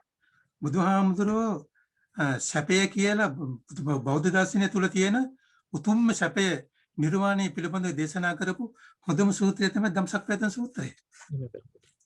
ධම්සක්පවත්තන සූත්‍රයම හොඳම සූත්‍රය. ඒ සූත්‍රය තුලින් තමයි බුදුරජාණන් වහන්සේ දුක කියන්නේ මොකක්ද කියලා වටහලා දුන්නේ. දුක වටහාගෙන නැතුව කවදාකවත් මිනිසෙකුට සැප ලබා ගන්න බෑ. අද ලෝකේ ලෞකික ලෝකේ වුණා දියුණු වෙච්ච මිනිස්සු අද මේ ඉහළ මට්ටමට අවිලා තියෙන්නේ දුක් විඳලා. ඕක බුදුහාමුදුරුවෝ අද නෙවෙයි. සැපක් ලබන්න නම් දුකක් විඳින්න ඕනේ. අපිට එකපාරට ඉපදෙනකොට අපි මේ සඳුන් කැටයක් අතේ තියාගෙන කිසි කෙනෙක් එන්නේ නැහැ. ඒ නිසා තමයි බුදුහාමුදුරුවෝ ධම්සක්පවත්තන සූත්‍රය බොහොම පැහැදිලිව කියනවා දුකෙන් සැපතට කොහොමද යන්නේ. එහෙමනම් අපි මුලින්ම දුක කියන්නේ මොකක්ද කියලා අපි හඳුනා ගන්න ඕනේ. එතෙන්දී තමයි බුදුහාමුදුරුවෝ පරම සත්‍යයක් මෙතෙක් ලෝකේ කිසිම ශාස්ත්‍රවේදයෙක් දේශනා කරන්නේ නැති සර්වකාලීන වටිනාකමක් තියෙන. හැම කාලයකටම වටිනවා. හැම රටකම වටිනවා. හැම ජාතියකටම වටිනවා. චතුරාර්ය සත්‍යය. දුක්ඛ සත්‍ය දුක ඉපදීම දුකක් කියන එක තේරුම් ගත්තොත් තමයි අපිට සැප කියන මාර්ගයට යන්න පුළුවන් මාර්ගේ හදා ගන්න පුළුවන් වෙන්නේ. ඉපදීම කියන එක දුක. ලෙඩවීම කියන ඉපදුනා නම් ඉපදුනෙන් පස්සේ අපේ ශරීරයට වෙන ක්‍රියාදාමයන් රාශියක් කියනවා. ලෙඩවීම, මරණයටපත් වීම, ප්‍රියාංගෙන් වෙන්වීම, අප්‍රියයන් සමග එක්වීම. ඉතින් මේවා අපි තේරුම් ගන්න ඕනේ. දුක කියන්නේ මොකක්ද කියලා. බුදුහාමුදුරුවෝ මම පස්සේ මට දෙවෙනි අධ්‍යයනයේදී මම කියන්නම් අද මෙච්චර වටිනා දර්ශනයක් තියාගෙන මිනිස්සු හොඳට දුක් විඳිනවා. මෙච්චර වටිනා දර්ශනයක් තියාගෙන අද මිනිස්සු හොඳට දුක් විඳිනවා. ඒක මම මගේ දෙවෙනි අධ්‍යයනයේදී කියන්නම්. ඉතින් මෙතෙන්දී මම විශේෂයෙන්ම මට කාල වේලා බොහොම සීමිතයි. බුදුහාමුදුරුවෝ දේශනා කළා එළව මෙලව දෙපැත්තටම අපේ ජීවිතය සාර්ථක කරගන්න කරුණු කාරණා. ඒකෙන් අපි මේ ආර්ය අෂ්ටාංග මාර්ගය මේක මහ දිග විස්තරයක්. අපි සම්මා දිට්ඨිය කියලා කියන්නේ අපි හැම දෙයක් දිහාම නිවැරදිව බලන්න ඕනේ. හිතට බලන්න මේ නිවැරදිව බලනවා දෙක හැම දෙයක් දිහාම. අපි යථා තත්ත්වය සත්‍ය ඒක යථා තත්ත්වෙන් අපි බලන්න ඕනේ. ඒක තමයි බුදුදහමේ කියන්නේ. ඒක තමයි සම්මා දිට්ඨිය කියලා කියන්නේ. ඊළඟට සම්මා කම්මන්ත කියන්නේ සුචරිතය. සාමයේ මුල් කරගෙන ගොඩනගිච්ච දෙයක් සම්මා කම්මන්තය කියන්නේ. මම පස්සේ කියන්නම් මේ සම්මා කම්මන්ත නැතිකමින් අද ලෝකේ මිනිස්සු දුක් විඳින්නේ කොහොමද කියලා. ඊළඟට සම්මා ආජීවය කියලා කියන්නේ අපි අද වසනේ කන්නේ. වසවිස වලින් ජීවත් වෙන්න බෑ අපිට. අපිට වසවිස නැතුව අපිට හොඳ ජීවිතයක් ගත කරන්න පුළුවන්. වසවිස වලම නැතුව. අවියාවද වලඳාම නැතුව අපිට හොඳ ජීවිතයක් ගත කරන්න පුළුවන්. මත්පැන් වලඳාම නැතුව අපිට හොඳ ජීවිතයක් ගත කරන්න පුළුවන්. ඊළඟට තුලා කූට, මාන කූට, කංශ කූට වගේ කූට වෙලඳාම් නැතුව අපිට හොඳ ලස්සන ජීවිතයක් ගත කරන්න පුළුවන්. ඊළඟට සම්මා වායාමය කියලා කියන්නේ අපි ළඟ අකුසල් නැත්තම් අපේ හිතේ අකුසල නැත්තම් අපි නැති හැටියටම තියාගෙන ඒක තමයි සැපේ. නැති අකුසලයක නැති අකුසලයක් දාගත්තොත් අපි ළඟ අකුසල කියන එක නැත්තම් අපි බලෙන් අකුසලයක් දාගත්තොත් අපි දුක් විඳිනවා. එතන සැපයක් නැහැ. ඊළඟට නූපන් කුසල් පුළුවන් තරම් අපි මහන්සි වෙන්න අපිට මොලයක් කියලා එකක් තේරෙනවා පෞපින් තේරෙනවා. එහෙනම් අපේ සිත තුළ කුසල් නැත්තම් අපි ඒ කුසල් යලිත් ඇති කර ගන්න මහන්සි වෙන්න. ඊළඟට උපන් කුසල් නැති කරගන්න එපා. උපන් කුසල් වැඩි දියුණු කරගන්න මහන්සි වෙන්න. ඕවා තමයි මේ අපේ ජීවිතය සූපපත් කරගන්න. දැන් ඊළඟට පැහැදිලි වශයෙන් මේ වෙලා යනවා. බලන්නකෝ මේ වේල්වනාරාමේ බුදුහාමුදුරුවෝ වැඩි ඉන්නකොට සිංහල ගෘහපතියට කියව කරුණ ටික. බලන්නකො මිනිස්සු කොච්චර සන්තෝෂ වෙන්න පුළුවන්ද සුරාපානය කරන්නේ නැතුව අපිට සතුටින් ජීවත් වෙන්න බැයිද? සුරාපානය කරන්නේ නැත්නම් ඒක අපිට සතුටින් ජීවත් වෙන්න පුළුවන්. ඊළඟට නොකල්ලි විදි සංචාරය කරන ධම්මංචරය සුචරිත. යහපත් ජීවිතය තමයි ධම්මංචරය ධර්මානුකූලව හැසිරෙන්න. අපි අද ඒ කාලේ නොකල්ලි විදි සංචාරය කීවට මේ හැසිරේ සාමාන්‍ය මේක අනාචාරය කියන්නත් පුළුවන්. අපි අනුන්ගේ දේවල් හොරකම් කරන්න යනවා රැය වෙලා. අපේ ආරක්ෂාවක් නැහැ. දරුවන්ගේ ආරක්ෂාවක් නැහැ. ඊළඟට අපේ තියෙන කිසිම පර්සනැලිටියක් නැහැ. මොකද කිසිම ආත්ම ගෞරවයක් අපිට නැහැ. ඒ වගේ දේවල් කරනකොට. එහෙමයි. අපේ හැමදෙරෝනේ අපට මේ කියන සැපත නැත්තම් මේ බුදුන් වහන්සේ දේශනා කරන්නට යෙදුණු මේ සෝපත් වීමේ මාර්ගය අපි ප්‍රායෝගිකව අපේ ජීවිතවලට එකතු කරගන්න නැත්තේ ඇයි? අපි හැමතිස්සෙම කියනවා වසර 2600කට ආසන්න ඉතිහාසයක් අපට තිබෙනවා. බෞද්ධ පදනම මත ගොඩනැගුණු සමාජයක් තුළ අපි ජීවත් වෙන්නේ. මේ ආදි වශයෙන් අපි බුදුදහම ඉදිරියට දාලා හැමදේම කියනවා කරනවා. නමුත් අපි දකින්නේ ප්‍රායෝගික ජීවිතය තුළ අපේ සමස්ත සමාජයක් විදිහට ශ්‍රී ලංකේ සමාජය තුළ මේ දේවල් හරියට අපි ජීවිතවලට අරගෙන තිබෙනවා කියලා. 100%ක් නෙමෙයි මේ කියන්නේ බහුතරයක් දෙනාගේ බොහෝ විට අපි මේ දේ දකින්නේ නැහැ. අපි ධර්මයේ වෙන වෙන දේවල් වලට අපි පාවිච්චි කරමින් තිබෙන්නේ. ඔබ වහන්සේ ලංකාවෙත් වැඩ ඉඳලා තිබෙනවා. දැන් යුරෝපයේ වැඩ බැරිසන්නේ. ඉතින් ඔබ වහන්සේගේ අත්දැකීම් එක්ක බොහොම කෙටියෙන් මිනිත්තු කිහිපයක් තුළ මේ කාරණාව පැහැදිලි කර ගැනීම අතිශය වටිනවා මේ මොහොතේ. මොකද මෙච්චර මේ මිනිස්සුන්ට සැපයට යන්න මේ හොඳ ඔරුවක් තියෙනවා. ඒ මාර්ගයේ බුදුහාමුදුරුවෝ කියලා දීලා අපිට තියෙන මාර්ගය හොඳ ස්ථාවරයක හොඳ තියෙන. ඒත් මොකද ඔබතුමා කියපේකට කෙටිම මුදම උත්තරය තමයි බුදුහාමුදුරුවෝ කියලා දුන්න දේවල් නෙවෙයි අද අපි කරන්නේ. බුදුහාමුදුරුවෝ කියලා දුන්න දේවල් කළා නම් කවදාකවත් අද මෙහෙම වෙන්නේ නැහැ. ඊළඟට අපිට ඕනෑ දේවල් අපි කරන්නද බුදුහාමුදුරුවෝ කියපු දේවල් නෙමෙයි කරන්නේ අපි අද. බුදුහාමුදුරුවෝ කියන්නේ නොකල්ලි වීදි සංචාරය කරන්න එපා. ඊළඟට මේ නැටුන් ගැයුම් අනම්මනම් උසුලුසුළු එච්චර ඒවට අපි කාලය යොමු කරන්න එපා. ඊළඟට තෘෂ්ණාව කියලා කියන්නේ කාම තණ්හා, භව තණ්හා, විභව තණ්හා. තෘෂ්ණාව කියලා කාම තණ්හා. කාම තණ්හා කියලා කියන්නේ මේ පංචේන්ද්‍රයන්ට බුදු එච්චර ඇලෙන්න එපා. ඉතින් බුදුහාමුදුරුවෝ කිව්ව දෙන්නේ නෙමෙයි අපි ඒක කරන්නේ. අපි ඒක පංචේන්ද්‍රයන් උස්සෙමනේ යන්නේ. එතෙන්දී තියෙනවනේ බුදුහාමුදුරුවෝ පැහැදිලි වශයෙන් කියලා මේ මොකද්ද අස්සාද ආදීනව නිස්සරණ බුදුබණ. අස්සාද කියලා කියන්නේ අපි පංච ආස්වාදය ලබා ගන්න ඕනේ. පංචේන්ද්‍රයන්ගේ අපි ආස්වාදයක් ලබාගෙන අස්සාද ආදීනව පින්පසේකේ ආදීනව ගැන හිතන්න ඕනේ. රූපයක් දැකන යද නිච්ඡන් තන්නිච්ඡන්. රූපයක් දැකන ඒක අනිත්‍යයි දුක්ඛයි අනාත්මයි. ඊළඟට නිස්සන් කියන්නේ වෙන්ගන්න නෑ. ඔබතුමා කියපු ප්‍රශ්නේ හරි. අපි අද කරන්නේ මොකද්ද? සුණාත, ධාරේත, චරාත. ඒකෙන් එකයි අපි පිළිගන්නේ සුණාත විතරයි. ඒ සුණාති කියන එකත් අපි පිළිගන්නේ ඒ වෙලාවට බීලා ඉන්නවා නම් ඒකත් නෑ. ඒ පිළිගැනීමත් එහෙම වෙනවා. ඒ ආબોධෙත් එහෙම වෙනවා. ඉතින් ඒ හින්දා මේකට ඔබතුමා කියපු මේ ප්‍රශ්නේ මේ පැනේ හොඳම උත්තරය තමයි බුදුහාමුදුරුවෝ කියන දේ නෙවෙයි අද මේ සමාජය තුළ ජීවත් විශේෂයෙන් මේ මිනිස්සු එක ක්‍රියාත්මක කරනවා. සමානාත්මතාවය කියන එක යුරෝපයේ මිනිස්සුන්ගේ උපරිමයෙන් තියෙනවා. අනුන්ගේ දේවල් කොල්ල කන්නේ. අනුන්ගේ දේවල් හොරකම් කරන්නේ. දැන් මේ කාලේ වැක්සින් කොවිඩ් එක විදිනවා. අගමැතිතුමියක් ඉන්නේ. අගමැතිතුමියත් යන්න ඕනේ ෂැඩියුල් එකට. මොකද ඒක අපිට දැන් ඇවිල්ලා තන මේ අපේ ඊමේල් වලට එනවා මේ දින වෙන් කරන්න කියලා. එතෙන්දි මං අගමැති කියලා එයා එහෙම දින වෙන් කරන්න බෑ. එයාට එහෙම අයිතියක් නැහැ. දැන් මේ දවස්වල කරන්නේ 50යි 65යි අතර දින වෙන් කරනවා. ඉතින් අගමැතිතුමි 40ක් නම් එයාට ඉන්න ඕනේ මේ පියවර ඉවර වෙනකම්. ඒකයි මෙතන වෙනස තියෙනවා. ඒ වගේ මේ මිනිස්සුන්ගේ තියෙන හොඳ සම්ප්‍රදායක් තියෙනවා. හොඳට බස් එකට ගොඩ වෙන්න ගියත් මේ මිනිස්සු එක පස්සේ එක ඉන්නේ. දැන් මීටරයක් කියලා කියනවා. හරියට මේ මීටරේ ඉන්නවා. බලන්නකො පහුගිය එක මම දැන් දෙවෙනි අධ්‍යයනය කියන්න මට අවස්ථාවක් වෙන්නේ නැහැ. දැන් විනාඩි 10 උතරින් ඊළඟ ප්‍රශ්නේ ඉවර කරන්න. මොකද දැන් මේකත් මට බුදුම අහනකොට දැන් ඊළඟ මේකත් මට කියන්න වෙනවා. මොකද මේ අපි නීතියක් දැම්මොත් ඒ නීතිය අපිට පිළිපදිනවා. අපි යන්නේ මිත්‍යා පිටපස්සේ. අයි ඒ වෙලත් අපි කිව්වා සම්මා සති. ඉතින් මේ මෑතකාලේ ඉන්දියාවේ බලන්නකො අර මොකද්ද පූජාවක් කරලා මිලියන ගාණක් අද මිනි කඳු. ලංකාවෙත් ඒක එහෙම තමයි. පහුගිය අවුරුද්ද තිබ්බා. පහුගිය අවුරුද්දේ මිනිස්සු කල්පනා කළේ මේ සියවසේ අන්තිම අවුරුද්ද කියලා නේ. ඊළඟට මිනිස්සු කිසි දවසක රෙදි ඇඳලා නැහැ වගේ තමයි ගිය ඔච්චර දැනුවත් කරලා. වෛද්‍යවරු අඬනවා. අපි ඒ අතින් වෛද්‍යවරුන්ට ඇත්තටම ජීවමාන දෙවිවරු අන්න නියම දෙවිවරු. අද ඉන්දියන් කාර්යෝ මේ පාරායිනේ තියෙන පිළිම ටික විසික් කරනවා මේ මිනිස්සුන්ගේ වැඩක් වුණ කියලා. ඒ අන්න සම්මා සතිය නැතිකම. ඉතින් ඒ හින්දා ඔබතුමා කියපු උත්තරේ ප්‍රශ්නෙට හොඳම උත්තරය තමයි බුදුහාඳුර කියපු දේ නෙවෙයි අපි අද පිළිපදින්නේ අපිට ඕනෑ දේවල්. අපි හරි කියලා දේවල් කරලා අන්තිමේදී ජීවිතේ වරද්දා ගත්තාම අපි අනේ අපෝයි කියලා දුක් විඳිනවා. වැරදිච්ච දෙයට තැවෙනවා.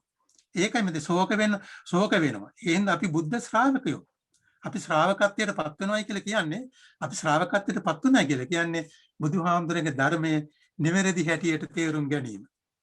ඔක තමයි ඔබතුමාගේ තියෙන උත්තරේ. හොඳයි. වහන්සේ ඊටමත් ප්‍රායෝගික කරුණු කාරණාත් එක්ක යුරෝපයේ කරුණු සහ ලංකාවේ සිදුවන දේවල් එක්ක බොහොම හොඳට ගලපමින් පැහැදිලි කිරීමක් කළා. මම හිතන්නේ අපි වුණ අරබන බොහෝ දෙනෙකුට ඒ කරුණු කාරණා තේරුම් යන්නට ඇති. ඔබ වහන්සේට පුණ්‍යානුමෝදනාව. අපි දම්සවිය සඳහම් සාකච්ඡාවෙන් සූදානම් කෙටි විරාමයක් ලබා ගන්නට. ගම්මැද්ද දම්සවිය බෝසත් ගුණැති මිනිසත් සමාජයකට.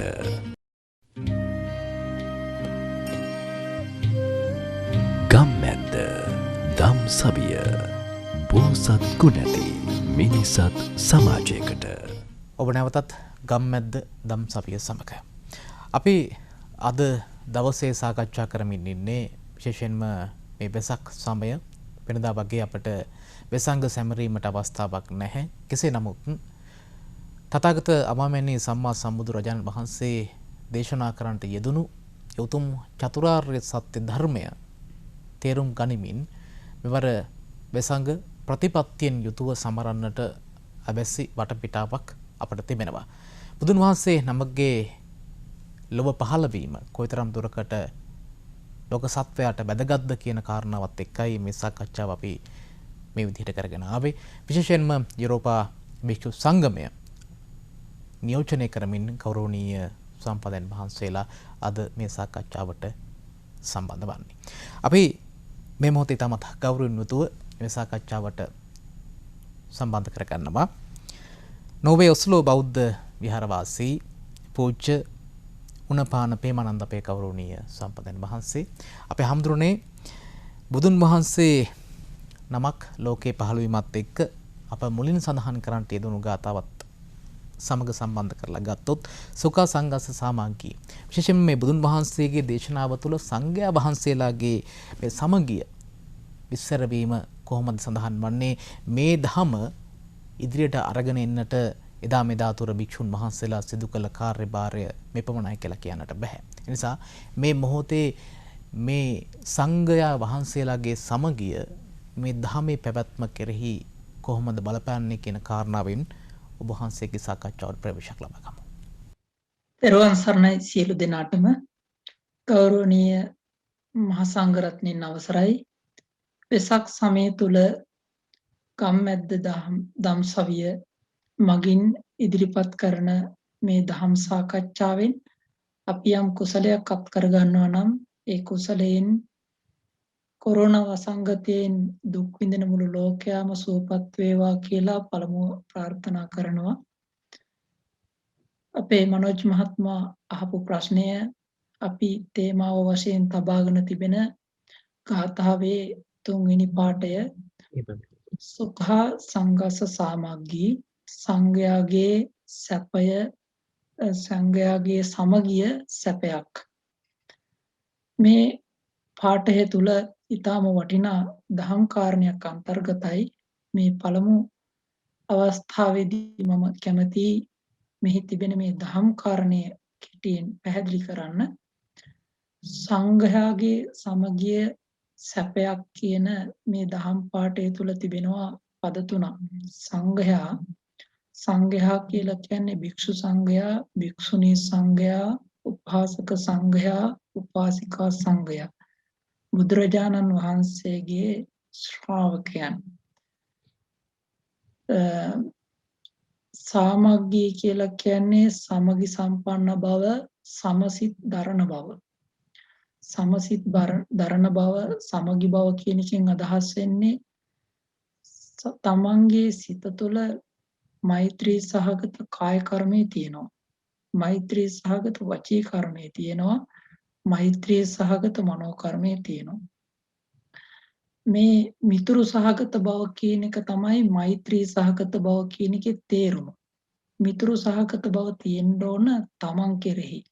තමන්ගේ සිත තුළ මිතුරු සහගත බව තියෙනවා. සම බව පවත්වනවා තමන් කෙරෙහිම සම බවක්. තමන්ගේ ක්‍රියාවෙන් වචනයෙන් සිතෙන්. තුනෙන්ම තමන්ට මිතුරුයි.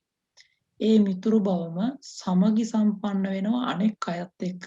ඒ කියන්නේ අනෙක් අය කෙරෙහි මිතුරු බව පතුරවනවා කියන එක. අනෙක් අය කෙරෙහි මෛත්‍රී සහගතව හිතනවා. අනෙක් අය කෙරෙහි මෛත්‍රී සහගත සිතින් යුක්තව කතා කරනවා. අනෙක් අය කෙරෙහි මෛත්‍රී සහගත සිතින් ක්‍රියාත්මක වෙනවා, කය හසුරුවනවා. මේ ආකාරයට තමයි සමගි සම්පන්න බව තේරුම් ගන්න පුළුවන් වෙන්නේ. ඊළඟට මේ සමගි සම්පන්න බව සැපයක් කියලා කියන්නේ මේ ජීවත් වෙන ජීවිත කාලයටත් සැපයක්. සසර පවතිනත් සසර සුවයටත් සැපයක්. නිවන් දැකීමට සැපයක්. බුදුරජාණන් වහන්සේ සංඝයාගේ සමගිය සැපයක් කියලා කිව්වේ මෙන්න මේ අර්ථයෙන්. එක් අවස්ථාවකදී ගෝසිංහ සල්වනේදී අනුරුද්ධ මහරහතන් වහන්සේ, නන්දිය මහරහතන් වහන්සේ, කිම්බිල මහරහතන් වහන්සේ කියන මේ රහතන් වහන්සේලා තුන්නම වෙතට වැඩම කළා බුදුරජාණන් වහන්සේ. ඒ වෙලාවේ අහනවා බුදුරජාණන් වහන්සේ, ඔබ වහන්සේලා මේ වනය තුල සමගියෙන් සතුටින් විවාද කරන්නේ නැතුව කිරි දියහා එක්ුණා වගේ ඔවුනෝන් දෙස ප්‍රිය ඇසින් බලමින් ජීවත් වෙනවාද කියලා. ඒ වෙලාවේදී උන්වහන්සේලා මතක් කරනවා, එහෙමයි බුදුරජාණන් වහන්සේ. සමග්ගා සමගියෙන් අපි ජීවත් වෙනවා. සම්මෝධමාන සතුටින් ජීවත් වෙනවා. අවිවදමාන විවාද කරන්නේ නැහැ. කීරෝධකී භූත කිරි දියහා එක්ුණා වගේ සතුටින් ඉන්නවා. අඤ්ඤමඤ්ඤම් පිය චක්කෝහි සම්පස්සන්තා විහෙරති. විහෙරාම ඔවුනෝන් කෙරෙහි ප්‍රියහිතින්ම බලමින් ජීවත් වෙනවා. මෙන්න මේ සමගි සම්පන්න බව තමයි බුදුරජාණන් වහන්සේ භික්ෂුන් වහන්සේලාගෙන් බලාපොරොත්තු වුණේ. මහා පරිනිර්වාණ සූත්‍රයේදී බුදුරජාණන් වහන්සේ වදාරනවා, භික්ෂුන් වහන්සේලාගේ පරිහානිය ඇති නොවෙන්න, දියුණුව ඇති වෙන්න බලපාන ප්‍රධානම කාරණය තමයි සමගි සම්පන්න බව. භික්ෂුන් වහන්සේලා සමගියෙන් රැස් වෙන්න ඕන, බහුලව රැස් වෙන්න ඕන, සමගියෙන් සාකච්ඡා කරන්න ඕන, සමගියෙන් විසිර යන්න ඕන. භික්ෂුන් වහන්සේලා වැඩිහිටි ස්වාමීන් වහන්සේලාට ගරු කරන්න ඕන, වැඩිහිටි ස්වාමීන් වහන්සේලා ආදර්ශමත් වෙන්න ඕන, අවවාද අනුශාසනාවලට ඇහුම්කන් දෙන්න ඕන. භික්ෂුන් වහන්සේලා තණ්හාව දුරු කිරීම වෙනුවෙන් මහන්සි වෙන්න ඕන. භික්ෂුන් වහන්සේලා අල්ප භෝගී ජීවිතයට කැමති වෙන්න ඕන. ආරණ්‍ය වාසයේ භික්ෂුන් වහන්සේලා ප්‍රිය කරන්න ඕන. භික්ෂුන් වහන්සේලා අනෙකුත් භික්ෂුන් වහන්සේලා තමන්ගේ විහාරයට පැමිණීම කැමති වෙන්න ඕන. නිතරම ධර්මයට එකඟ වෙන්න ඕන. මෙන්න මේ වගේ පැවැත්මක් තිබුණම තමයි භික්ෂුන් වහන්සේලාගේ අභිවෘද්ධිය දියුණුව සිද්ධ වෙන්නේ කියලා බුදුරජාණන් වහන්සේ වදාළා. මේ තමයි බුදුරජාණන් වහන්සේ භික්ෂුන් වහන්සේලාගෙන් බලාපොරොත්තුනේ. ඒ දියුණුව තමයි භික්ෂුන් වහන්සේලාගේ උන්වහන්සේලා සංඝයා පිරිසක් විදිහට දියුණුව ඇති කරගන්නත් උපකාර වන්නේ. උන්වහන්සේලාගේ සසර සූපත් බවටත් නිවන් මඟ පිණිසත් ඒ සමගි සම්පන්න බව උපකාර වෙනවා කියලා දේශනා කළා. අපි හඳුන්නේ භික්ෂුන් වහන්සේලාගේ සසර ගමන සඳහා නැත්නම් නිවන් මාර්ගය සඳහා බුදුන් වහන්සේගේ දේශනාව ඒ විදිහට හේතුපකාර වෙද්දී භික්ෂුන් වහන්සේලාගේ මේ විදිහට උන්වහන්සේලාගේ මේ ගමන් මඟ සම්බන්ධයෙන් උන්වහන්සේලා සිදු කරන මේ කාර්යභාරය, උන්වහන්සේලාගේ මේ පසුබිම සකස් වීමත් එක්ක මේක සාමාන්‍ය ජනතාවට කොහොමද මේ தත්ත්වය වැදගත් වෙන්නේ? මේක සාමාන්‍ය ජනතාවගේ ජීවිතවල සාර්ථකත්වය සහ ආධ්‍යාත්මික ගුණවගා වෙනුවෙන් කොහොමද වැදගත් වෙන්නේ මහා සංඝරත්නයේ සමගිය? මනෝජ් මහත්තයා, අපි මුලින් කතා කළේ පෙළ ඇසුරේ බුද්ධ චරිතය වටා සඳහන් වන කරුණු. අපි මේක කල්පනා කරුවොත් අද දවසේදී අපේ දහම් පුහුණුවට මේ සමගි සම්පන්න බව කොයිතරම් වැදගත්ද කියලා ඊටාම වටිනවා. ඒ ගැන අපි නැවත නැවත සාකච්ඡා කරන එක. භික්ෂු භික්ෂුණී උපාසක උපාසිකා කියන සිව්වන පිරිසේම සමගි සම්පන්න බව තමයි බුදුරජාණන් වහන්සේ අපේක්ෂා කළේ. අද දවස වෙන විට බුදුරජාණන් වහන්සේගේ පරිනිර්වාණය සිදු වෙලා අවුරුදු 2500කට වැඩි ප්‍රමාණයක් ගිහිල්ලා තියෙනවා. භික්ෂුන් වහන්සේලාගේ නොඑක් සම්ප්‍රදායම් මේ වෙනකොට ඇති වෙලා තිබෙනවා. විශේෂයෙන්ම බැලුවම තේරවාද සම්ප්‍රදාය මහායාන සම්ප්‍රදාය විදිහට ලෝකයේ තුල ප්‍රධාන සම්ප්‍රදායන් දෙකක් තිබෙනවා. වජ්‍රයාන කියලා මහායාන සම්ප්‍රදායෙම තව සම්ප්‍රදායකුත් තියෙනවා. තේරවාදී සම්ප්‍රදාය තුල විවිධ රටවල් වල ඒ රටවල් වලට අදාළව සම්ප්‍රදායන් සකස් වෙලා තිබෙනවා. ලංකාව බැලුවාම ලංකාව ඇතුලේ ප්‍රධාන නිකායන් 3ක් තිබෙනවා. සියම් නිකාය, අමරපුර නිකාය, රාමඤ්ඤ නිකාය කියලා. ඒ වගේම ධර්මයේ පුහුණු කරන නොඑක ආකාර සම්ප්‍රදායන් ගොඩනැගිලා තිබෙනවා. ගම්බද විහාරස්ථාන, නාගරික විහාරස්ථාන, ආරණ්‍ය ස්ථාන, අසපු, ඒ වගේම මෑත කාලීනව ඇතිවෙච්ච නව සම්ප්‍රදායන්. ගිහි අය ධර්ම දේශනා කිරීම තිබෙනවා. භික්ෂුන් වහන්සේලා, භික්ෂුණීන් වහන්සේලා, උපාසිකාව, උපාසකයි ධම් දේශනා කරනවා තිබෙනවා. විවිධත්වයක් තිබෙනවා. මේ විවිධත්වය තුළ සමගි සම්පන්න බව කොයිතරම් වැදගත්ද කියලා අපි මුලින්ම තේරුම් ගන්න ඕනේ. ඉස්සල්ලාම අපිට පුළුවන් වෙන්න ඕන මේ විවිධත්වය පිළිගන්න. විවිධත්වයේ තිබෙන්නේ මේ භික්ෂු සමාජයේ, භික්ෂුණී උපාසක උපාසිකා සමාජයේ පමණක් නෙවෙයි. අපි ජීවත් වෙන මුළු සමාජය තුළම විවිධත්වයේ තිබෙනවා. රටක් විදිහට ගත්තාම රට ඇතුලේ විවිධ ජාතීන් ඉන්නවා. විවිධ ආගම් අදහන අය ඉන්නවා. ලෝකයේ තුල විවිධ රටවල්, විවිධ පළාත්, විවිධ ප්‍රදේශ, විවිධත්වයේ හැමතැනම. අපේ හෘද සාක්ෂියෙන් අපි අහලා බලන්න ඕන අපි සමගි සම්පන්න වීමට කැමැතිද කියලා. අපේ සමගි සම්පන්න බව අපි මුලින්ම ගොඩනගන්නේ අපේ මනසත් එක්ක. අපේ මනසත් එක්ක සමගි සම්පන්න බව ගොඩනගනකොට අපිට පුළුවන් වෙන්න ඕනේ මේ සමගි සම්පන්න බව ලෝකය සමග බෙදා ගන්න. එතකොටයි සැබෑවටම අපිට මානසික සුවයෙන් ඉන්න පුළුවන් වෙන්නේ. අපි ගැටෙනවා නම් විවිධත්වයේ පිළිගන්නේ නැතුව මේමයි නිවැරදි අනෙක් සියල්ල වැරදි කියලා තර්ක කරන්න හදනවා නම්, වාද කරන්න හදනවා නම් එතන සමගිය නැහැ, සතුට නැහැ, ඔවුනෝන් කෙරෙහි ප්‍රියමනාපව බැලීමක් නැහැ. මේ වගේ ඉවත් වෙන්න පුළුවන් නම් එක පන්සලක් ඇතුලේ, එක ස්වාමීන් වහන්සේලා පිරිසක් ඇතුලේ සමගිය තියෙනවා නම් ඒක කොයිතරම් සැපතක්ද. ඒ සමගි සම්පන්න බව පලාතක ස්වාමීන් වහන්සේලා අතර තියෙනවා නම් සෑම නිකායම ස්වාමීන් වහන්සේලා අතර තියෙනවා නම් කොයිතරම් එය වටිනවද. ඒ වගේම ඒ සමගි සම්පන්න බව අපි මේ කොරෝනා වසංගතයට මුහුණ දෙන්න වෙලාවේදී තියෙනවා නම් එතකොට ඕනෝන් කෙරෙහි ප්‍රිය මෛත්‍රී සාගත බව තියෙන්නේ.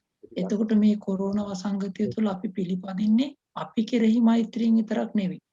අපි ජීවත් වෙන අවට සමාජයේ මිනිස්යන් කෙරෙහිම මෛත්‍රියෙන් ජීවත් වෙන්නේ. ඒ නිසායි අපි දැන් මේ කාලේ මුඛාවරණයක් දානවා නම් ඒ දාන්නේ අපේ ආරක්ෂාව ගැන හිතලා විතරක් නෙමෙයි.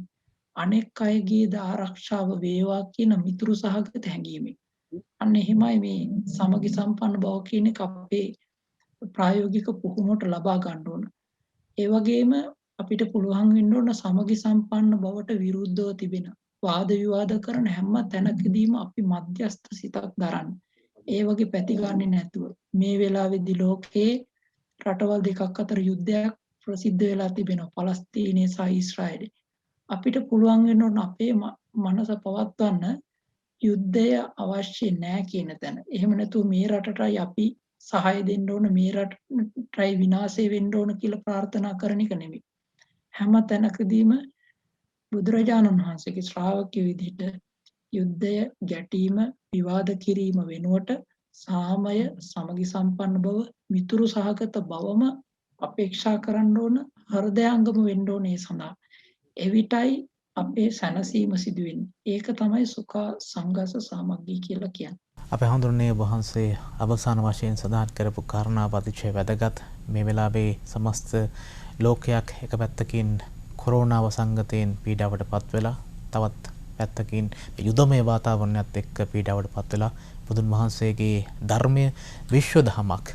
ඒක නිසා සමස්ත ලෝකයේම හිතසුව පිණිස දේශනා කරන්නට යෙදුණු දහමක්.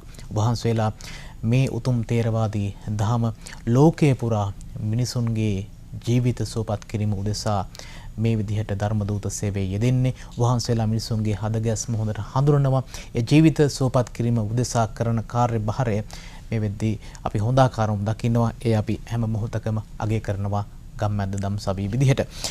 අපි හඳුන්නේ අපි සෝදානම් සාකච්ඡාවේ ඊළඟ අදියරට යමු වන්නට ඔබ වහන්සේට පුණ්‍ය අනුමෝදනාව සිදු කරනු ලබනවා. මේ මොහොතේ අපි සාකච්ඡාවේ ඊළඟ අදියරට ඉතාමත් ගෞරවයෙන් යුතුව ආරාධනා කර සිටිනවා ප්‍රංශයේ ප්‍රධාන සංඝනායක පූජ්‍ය මුරුංගස්යායේ ඥානිසර අපේ ගෞරවනීය නායක ස්වාමීන් වහන්සේට. අපේ හාමුදුරනේ මේ අපි ඉන්නේ වෙසක් සමයක. ඒක අපි මුලින්ම සඳහන් කළා. අපි දන්නවා මේ කොරෝනා වසංගතයත් එක්ක අපි හැමෝම සෞඛ්‍ය ආරක්ෂිත ක්‍රියාමාර්ග ගන්නවා. අපට එළියට යන්නට විදිහක් නැහැ. පසුගිය සමයේ වගේ අපට විසංග සමරන්නට විදිහක් නැහැ. පුද පූජා පවත්වන්නට හැකියාවක් නැහැ. කෙසේ නමුත් අපිට බුදුන් වහන්සේගේ මේ උතුම් තෙමගුල සමරන්නට අවශ්‍යයි. අපි මේ තෙමගුල සමරන්නේ කොහොමද? මේ විවිධ බාධක හමුවේ අපට සැමරීමට නැත්නම් බුදුන් වහන්සේ වෙනුවෙන් පුද පූජා පවත්වන්නට උන්වහන්සේ සිහිපත් කරන්නට අපි වටපිටාවක් සකස් කරගත යුතුම් වෙනවා. මේ කාර්ය අපි සිදු කරන්නේ කොහොමද යන්න පිළිබඳව වහන්සේගෙන් පැහැදිලි කිරීමක් බලාපොරොත්තු වෙනවා. අවසරයි සම්පන්න මහස. නමෝ තස්ස භගවතු වරහතෝ සම්මා සම්බුද්දස්ස සුඛෝ සංඝස්ස සාමක්ඛී ඒකම සුඛෝ බුද්ධානං උත්පාදෝ. මේ මාතෘකා පිළිබඳව අපි සාකච්ඡා කළා මේ සාකච්ඡාවේදී. දැනට අත් වශයෙන්ම අපට අවශ්‍ය වෙන්නේ මේ නොයෙක් බාධක මත මේ වෙසක් උත්සවය සමරන්න කොහොමද කියලා. මගේ අදහස නම් කිසිම බාධාවක් නැහැ මේක සමරන්නට. ඇයි හේතුව බුදුරජාණන් වහන්සේ ආමිස ප්‍රතිපත්ති කියලා පූජා විධි දෙකක් පෙන්වුවා. අර තොරන් ඉදි කිරීම, දන්සල් පැවැත්වීම ඒවා ආමිස ගණයට වැටෙන්නේ. ඊට වඩා ප්‍රතිපත්ති පූජාවක් අපිට යොදා ගන්නට පුළුවන්. ත්‍රිවිධ ශික්ෂාව කියන්නේ දාන, සීල, භාවනා. අපි ගන්නු දානය කියන එක. අපිට බැරිද මේ කාලේ දාන දෙන්න? හොඳටම පුළුවන්. මේ යුරෝපයේ අත් වශයෙන්ම රැකියාවල් නැති වුණොත් හරි අමාරුයි පිරිසට. මම වාසය කරන ප්‍රංශයේ මෙහි ඉන්නවා කොටසක් අර ආර්ථික අහේනිය තියෙන අයට වියලි ආහාර ගෙනහිල්ලා බෙදනවා. ඒක දානයක්. එතකොට මේ දාන මහා දන්සල් නොදුන්නට ඒක ලොකුම දෙයක්. ඊළඟට ඔබ අවට මේ කාලය තුල කොරෝනා වසංගතයේ ඒ ගෙවල් වලට සීමා කරපු අය ඉන්නවා. ඔබට පුළුවන් ශක්තියෙන් යමක් දෙන්නට පුළුවන් ඒ අයට. ඒ විතරක් නෙවෙයි රෝගීන් ඇතුළත් වෙන රෝහල් වලට ඔබට පරිත්‍යාගයක් කරන්න පුළුවන්. මම මේක උදාහරණයක් වශයෙන් කියන්නම්. මම ඉදි කරපු රෝහලක් තියෙනවා මිද්දේනේ. ඒක ගත්ත කොරෝනා වලට ගිය සතියේ. දැන් මම අද එතෙන්ට යවුවා වතුර පෙරණ දෙකක් එතෙන්ට අවශ්‍යයි. ඊළඟට හැම රෝගියෙකුටම වියලි ආහාර මණ්ඩලයක් එක්ක රුපියල් 5000 බැගින් එයාට ලැබෙන සැලසුවා. ඉතින් මේක දාන පාරමිතාව.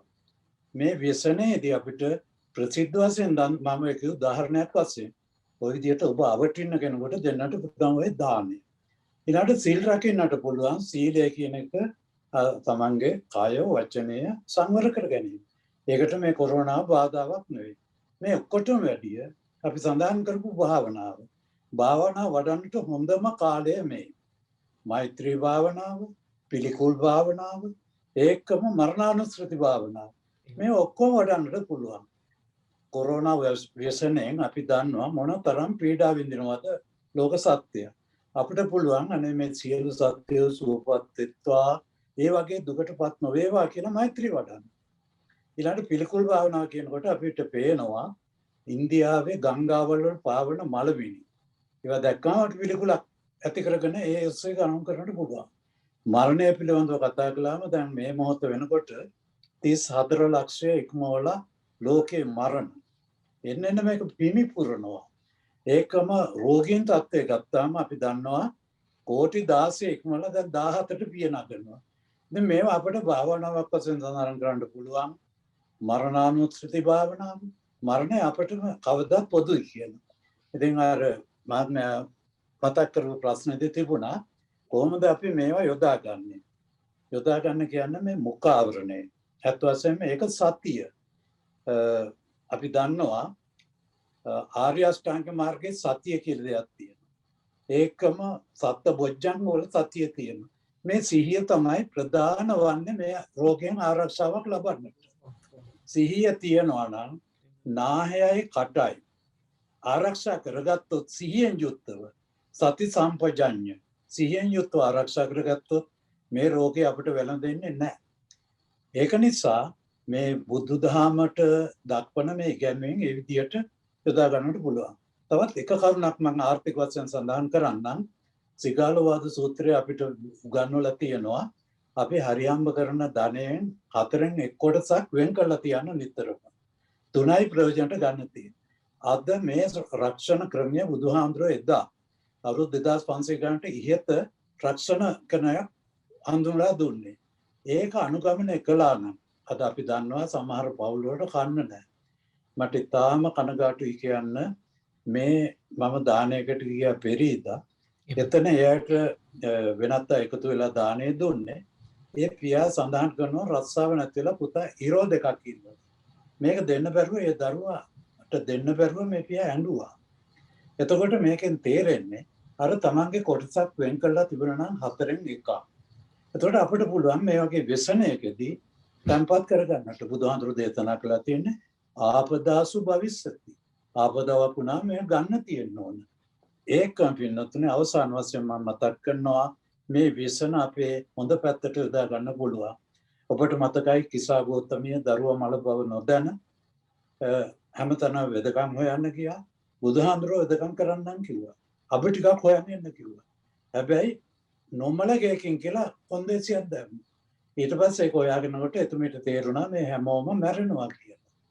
ඉතින් මෙන්න මේ व्यसනය එතුමිය තමන්ගේ ජීවිතේ යොදාගත්තාම සසර කතරින් එතර වන්නට ඒක යොදා ගන්නට පුළුවන් වුණා. එහෙමනම් මේ व्यसනය අපේ ජීවිතවලට අපිට දැනට යොදා ගන්නට පුළුවන්.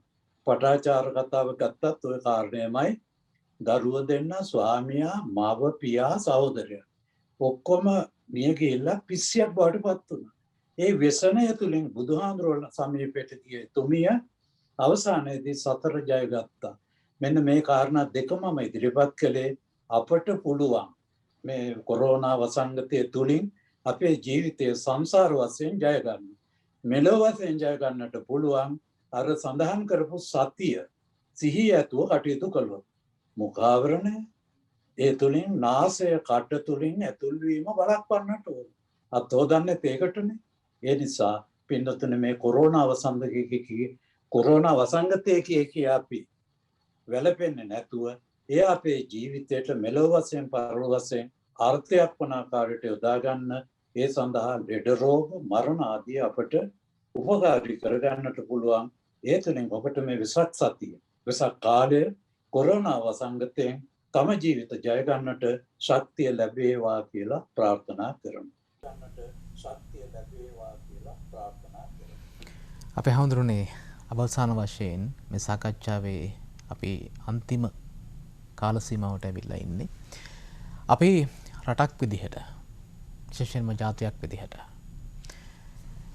අපි දකිනවා අපේ ඉතිහාසයේ විවිධ මේ විදිහේ අභියෝග ඇවිල්ලා තිබෙනවා.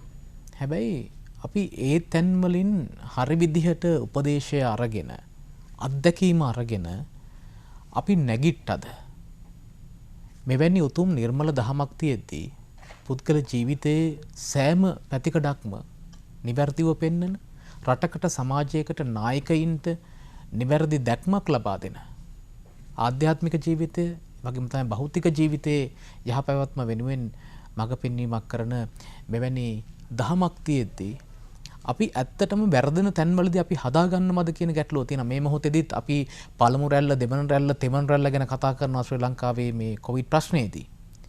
ඔබ වහන්සේලා දේශාන්තරයන්හි වැඩම කරවෙමින් ලෝකේ විවිධ අත්දැකීම් ලබමින් විවිධ පුද්ගලයන් ඇසුරු කරමින් ඔවුන්ට උපදෙස් ලබා දෙමින් මේ ලෝකයේ ධනමත්යයි කියන විනයක් තියෙන රටවල්යයි කියන රටවල් වල වැඩවැසෙමින් ඔබ වහන්සේලා අත්දැකීම් ගොඩක් එකට එකතු කරගෙන තිබෙනවා. ඔබ වහන්සේ ලෝකෙ දකිනවා.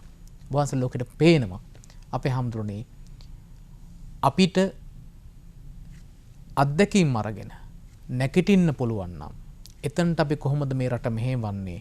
අපි බුදුන් වහන්සේගේ උතුම් දහම කොහොමද මේ වගේ ප්‍රශ්නයකදී අපි ආශිර්වාදයක් කරගෙන ඊළඟට මේ රට දියුණුව කරා මෙහෙවන්නේ කියන කාරණාව මේ මොහොතේ මතක් කිරීම ඒ උපදේශය වහන්සේගෙන් බලාපොරොත්තු වෙන අපේ හැමදෙරෝනේ. ඔව්. විනය නාම ශාසනස්ස ආයු. ශාසනයේ ආයුෂ විනය. විනය කියන්නේ හික්මීම. හික්මීම නැති තැන ශාසනයේ ඕනම කෙනෙක් ශාසනය විතරක් නෙවෙයි රටක් වුණත් විනාශ වෙනවා. බලන්න අද වියට්නාමයේ අපි උදාහරණයක් ගනිමු. වියට්නාමයේ එකම මරණයක්වත් නැහැ කොරෝනා. මම හිතන්නේ 100 මේ 1000 ඉක්මෙව්වේ වෙන රෝගීන්. ඇයි මේ විදියට කටයුතු කළේ? විනයක් තිබුණා. යම් දෙයක් කරනකොට ඒක විනය ආරක්ෂා කරගත්තොත් ඒ තත්ත්වය තියෙනවා. ඉතින් අත් වශයෙන්ම අපි මේ වගේ व्यसනයකදී එක එක්කෙනාට දොස් කියන එක නෙවෙයි කරන්න තියෙන්නේ අපේ විනය ආරක්ෂා කරගන්න ඕනේ. අර බුදු සසුනේ පැවැත්මට විනය උපකාරී වෙනවා වගේ රටක පැවතීමටත් මේ විනය උපකාරී වෙනවා. මේ व्यसනයන්ගෙන් ජය ගන්නට විනයානුකූලව කටයුතු කළොත් ඉතාම වැදගත් කාරණයක්. දැන් ඔබතුමා අහපු ප්‍රශ්නෙට මම මතක් කරන්නම් මේ කටයි නාසයයි දෙක ආරක්ෂා කරගන්නට හැම කෙනෙක්ම අදිෂ්ඨාන කරගත්තොත් මේ කොරෝනා වසංගතය මාස දෙකක් තුලම ලෝකෙම තුරන් කරන්න. බලන්න ඒකේ තියෙන වැදගත්කම මේ විනය නැතිකම නිසා මේක පැතිරෙන්නේ. පොඩ්ඩක් ඉඳ ගත්ත ගමන් අපි මේ සාදු පවත්වනවා දැක්කනේ අනුරාධපුරේ නෙමෙයි මේ නුවරඑළිය ගිහිල්ලා දක්වපු රණ දැක්වීම ඊළඟ කතරගමට ගිහිල්ලා කටයුතු කරපුනේ. ඒ නිසානේ මේක මේ ව්‍යාප්ත වුණේ මේ තරම් රැලි පිට රැලි නැගනාවේ. අද බලන්න මොන තරම් විනාශයක්ද කියලා. ඒ නිසා ඔබ විනයගරුක වෙන්න. ඔබ විනයගරුක වුණොත් ඔබේ ජීවිතේ විතරක් නෙවෙයි අනිත් අයගේ ජීවිතයත් සාර්ථක කරගන්නට ශක්තිය ධෛර්යය ලැබෙනවා. ඉතින් ඒ වගේ මේ යම් යම් රටවල් වල ඒ විනයගරුකව කටයුතු කිරීම නිසා මේ ජයගත්තා වගේ. මේ විතරක් නෙවෙයි කොයි වසනේ වුණත් පාලකයෝ වුණත් පාලිතයෝ වුණත් හැම කෙනෙක්ම විනයගරුක වුණොත් අත් වශයෙන් අපේ රටේ දැන් අවාසනාවට දැන් කතා කරන්න තියෙන නැත්තත් මේක. එතකොට මේ විනයගරුක බවින් යුක්තව හැම කෙනෙක්ම කටයුතු කරනවා නම් මේ व्यसन ජය ගන්න එක අපහසුයක් නෑ. බුදුරජාණන් වහන්සේ අර ශාසනය ඉදිරියට පැවැත්මට විනය උපකාරී වෙනවා වගේ ඒ විතරක් නෙවෙයි රට ජාති ආගම මොන අංශයට වුණත් විනයානුකූලව කටයුතු කළාම Taman සංසංවර වෙනවා වගේම අනිත් සමාජයටත් ඒකෙන් ලොකු පිහිටක් වෙනවා කියන බව සඳහන් කරන්නට ඕන. යුරෝපා භික්ෂු සංගමය නියෝජනය කරමින් අද දවසේ සඳහම් සාකච්ඡාවට වැඩම කරවන්නට යෙදුණු ශ්‍රීලංකාවේ ජිනීවා ජාත්‍යන්තර බෞද්ධ පදනමේ සභාපති පූජ්‍ය ආල්යාලේ බිමලරතන ගෞරවනායක සම්පදයන් වහන්සේ වගේම ඩෙන්මාර්කයේ කෝපන්හේගන් බෞද්ධ විහාරාධිපති පූජ්‍ය මාර්තුගොඩ උපරතන අපේ ගෞරවනීය සම්පදයන් වහන්සේ වගේම නෝර්වේ ඔස්ලෝ බෞද්ධ විහාරවාසී පූජ්‍ය උණපාන ප්‍රේමනන්ද අපේ ගෞරවනීය සම්පදයන් වහන්සේ වගේම ප්‍රංශයේ ප්‍රධාන සංඝනායක පූජ්‍ය මුරුංගස්යායේ ඥානිසර අපේ ගෞරවනීය නායක සම්පදයන් වහන්සේ වර ප්‍රමුඛ මහා සංඝරත්නයට මේ මොහොතේ පුණ්‍යානුමෝදනාව සිදු කරනු ලබනවා. ඊටමත් කාර්යබහුල මොහොතක විශේෂයෙන්ම ඊටමත් වැඩ කටයුතු අධික කාල සීමාවක ඔබ වහන්සේලා යුරෝපයේ මේ සිදු කරන සඳහම් මෙහෙවර ධර්මදූත මෙහෙවර අපි ගම්මැද්ද දම්සභියේ විදිහට විශේෂයෙන්ම සිහිපත් කරනවා. ඉතින් ඔබ වහන්සේලා මේ මොහොතේ සඳහම් සාකච්ඡාවට වැඩම වීම පිළිබඳව අපේ ගෞරවනීය පුණ්‍යානුමෝදනාව සිදු කරමින් අද දවසේ ගම්මැද්ද දම්සභිය සඳහම් සාකච්ඡාව මෙතනින් නිමවටපත් කරනවා. ඔබ සැමට තෙරුවන් සරණයි.